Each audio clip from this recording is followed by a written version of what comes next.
So I'd like to look at slide 3 together with you. Please understand that you're most welcome to take a screenshot of the slide or to take a photo with your camera so that you can keep this information to refer to later. So to review, when we are triggered, emotions come up from our past.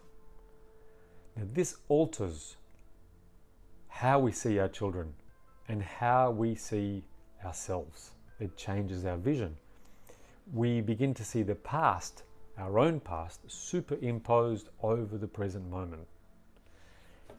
That's when our reactions become misaligned with the present moment. And now, let's look at some practical examples of triggering. What happens to us as parents commonly when we are triggered? As you'll see from the examples that I will share with you, it'll start to make more and more sense in a solid way. How many parents, how many amongst us, when we're triggered by our children, our reactions begin with a kind of blame. If we don't say it out loud, it's the thinking style of blame. The things that we call our children, that difficult child or that naughty child or that baby who's too clingy or the lazy school child. We call them lazy when they don't want to work, or rude if they have strong opinions, if they assert their emotions with us. And particularly with adolescents, when we enter into friction and conflict with them, the things that we think and we say about them can often be quite caustic. As well as with ourselves, when we start to blame ourselves for being bad mother and bad father. You can see that those judgments block the empathic connection with our child, and they sense this. Even before we say anything, our children sense when we are thinking judgmental thoughts towards them, when we are projecting, and they feel alienated and distanced from us. This comes at a cost of our effectiveness as guides towards our children. And that's quite sad, really. So how do we take charge again? How do we become the kinds of parents that our children want to listen to, not from fear or shame, but because they trust us, they trust our voices? Okay, I promised I would show you some examples. Here's some very common examples that I hear around the world and that I have experienced myself directly as a father. How many of us feel very irritated and impatient inside when there is a baby who's being clingy and grizzling and fussing and crying, and babies who sometimes are difficult to comfort and to settle them back into a peaceful state? I remember reading once about a very interesting piece of research that was conducted in New York. Some mothers that were having great trouble bonding, attaching with their new babies, who were feeling avoidant, remote from their babies. And this can be very, very alarming, terrifying to a little baby. Long-term developmental implications. So instead of judging the mothers or just teaching them how to do things, they just asked the mothers about their own life and their own relation to their own mothers. And this is what I've been saying, that our own childhoods are the strongest influence on the way that we do our parenting. Now, as these mothers began to speak about their own mothers, all of them were telling stories of great distance, of abandonment, of disappointment, of loss, of really missing their mothers, of having lost their love very, very young. There was quite a few stories of tragedy involved in this, human tragedy. And you hear these stories and you cease to be judgmental towards these mums. And we all feel some of that sometimes.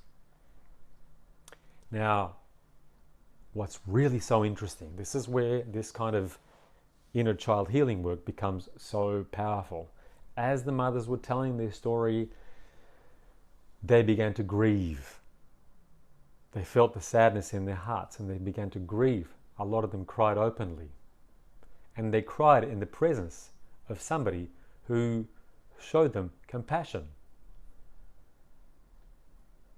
After this grieving process was expressed and complete, quite spontaneously, the mothers reached out to the baby and held them close in a whole new way that they'd never done before. It's as if their own inner child was just waiting for an opportunity to show someone their story, to show someone their pain.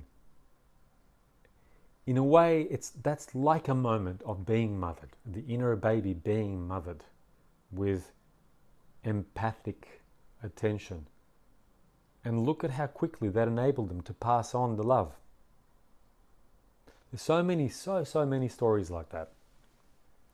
I remember as a father, I used to find when my daughter turned about 3 or 4, I began to notice how difficult I found it to play with her in her games, her freestyle imaginative games on the floor with her little toys. And she, every time I came home from work, was desperately wanting me to get on the floor with her and play her games according to her unique, the dramatizations that she was making with her toys. And I used to frankly find that difficult, and I was shocked at myself. Why should this be so hard? I used to find it boring and unstimulating, and I was very, very reluctant. And at first I wondered, is it just that little children's games are intrinsically boring to an adult? I then did my own inner child work. I just thought about what was it like for me when I was her age, and who did I play with? Who played with me? And then I remembered I used to spend a lot of time playing alone with my toys, my little toy soldiers, my little puppets that I had, and I would make up stories. And I enjoyed that, but I was alone a lot. My parents were both working very, very hard. I was left in the care of a nanny a lot who was too busy to give me much attention. So I would spend hours on my own. And thinking that brought up for me quite a lot of a sense of deep sadness, bereavement, missing my parents, longing for them. I connected with a kind of an empty feeling that I had as a little child, a loneliness that pervaded everything. And feeling that pain in my heart, connecting with the inner child in me, that's what then enabled me quite naturally to connect with my daughter and play with her. When I spoke, the more that I could speak out loud to my friends and to my partner about this experience and the feelings of this experience, quite naturally that enabled me to open up and start to enjoy the way that a 3-year-old plays, and to just sit quietly with them and be taken along to their imaginative universe. So you can see this stuff really, really works.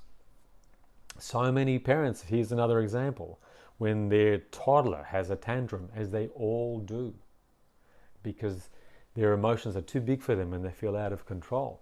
So many parents become very punishing, very shaming, very blaming, and parents that are triggered and they have their own tantrum to the child's tantrum. It happens a lot. They begin yelling at the child or sending the child to the room, or just becoming cold and judgmental towards the little child.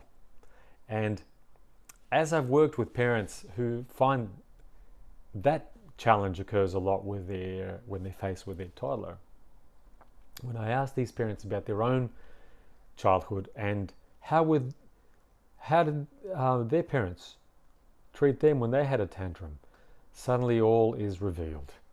And there are stories of being humiliated, of being punished, no one being interested in their emotions, their frustration, and people punishing them for having those emotions.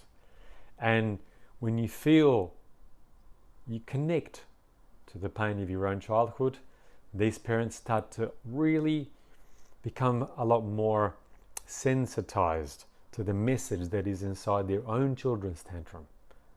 And they can support them and hold them through it with a lot more like a natural patience. As we heal ourselves, that's when we can heal our children.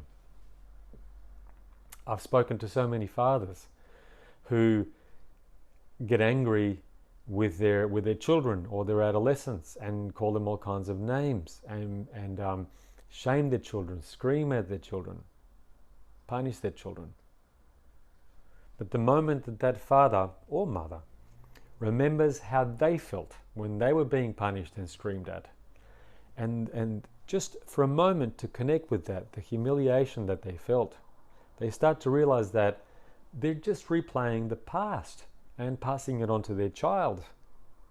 They are projecting, they're seeing their son or daughter in the way that they were seen when they were children. That's what's driving the anger, not the actual child.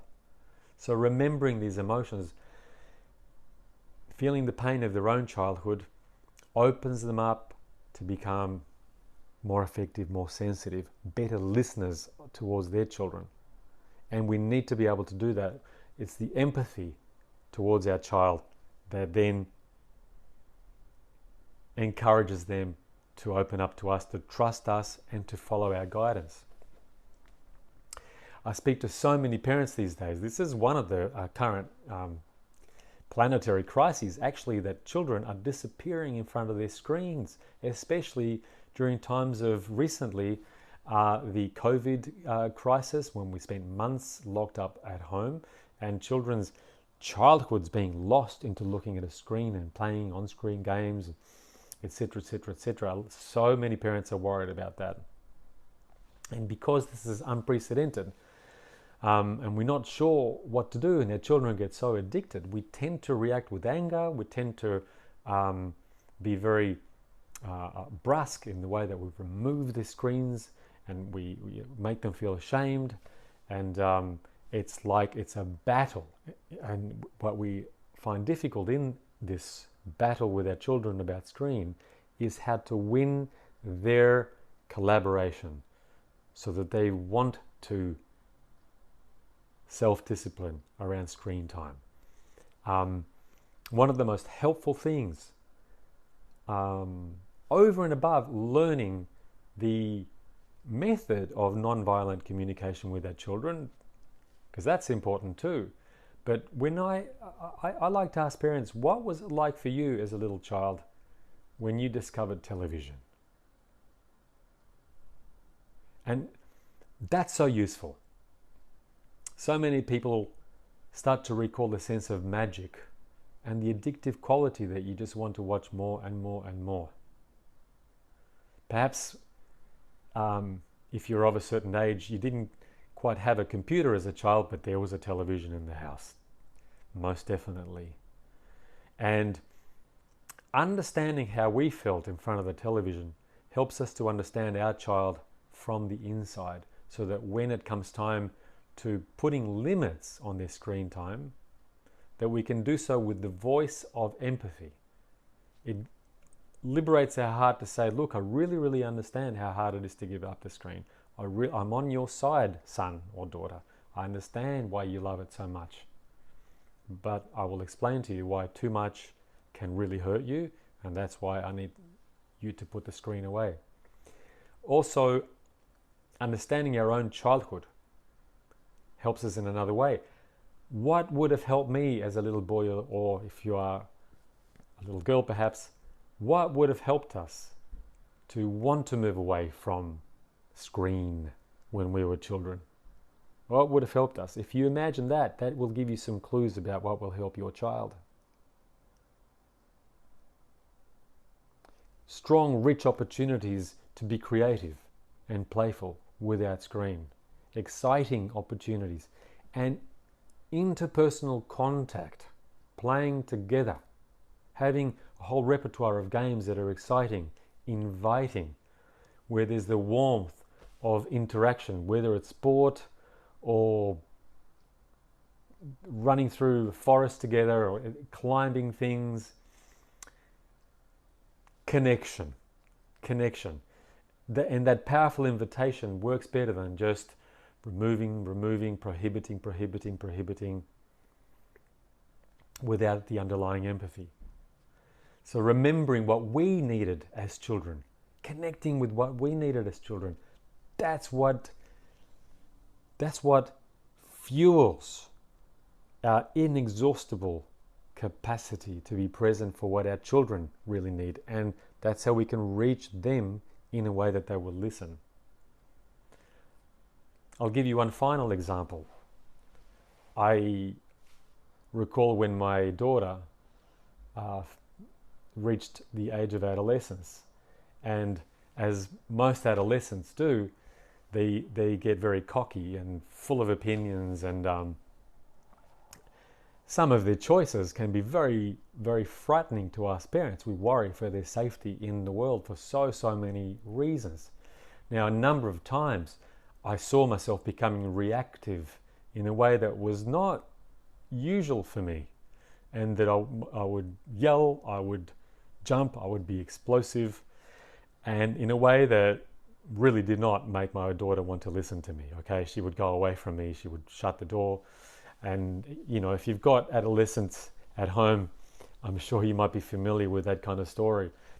That was a time I needed to do my inner adolescent work again, to remember when I was that age, how was that part of me being treated. And I recalled so many rageful conflicts with my father, whom I was scared of. He was very explosive, very angry, and very judgmental. You know, when I came at him with my big decisions and big plans and crazy things that I wanted to do as an adolescent, and some of my craziest ideas that I had then, and you know, he was unable to have the patience and the sense of humor to understand, well, this is a phase, it's a stage. I'm practicing in a very awkward and clumsy way how to be a young man who thinks for himself autonomously. Of course I can't get that right on day one. He didn't have that spaciousness and patience with me, so he yelled a lot, and he was very critical, very judgmental verbally. So that wounded me very much at the time, and it made me resist him a lot. You know, I would go toe to toe and head to head with him, and we were embattled.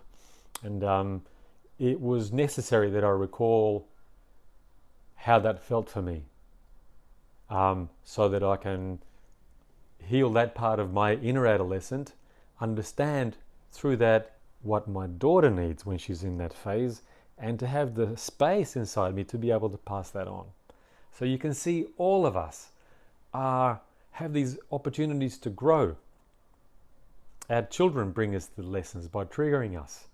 And when we overreact and underreact, that's a sure sign that's a place where we've been wounded.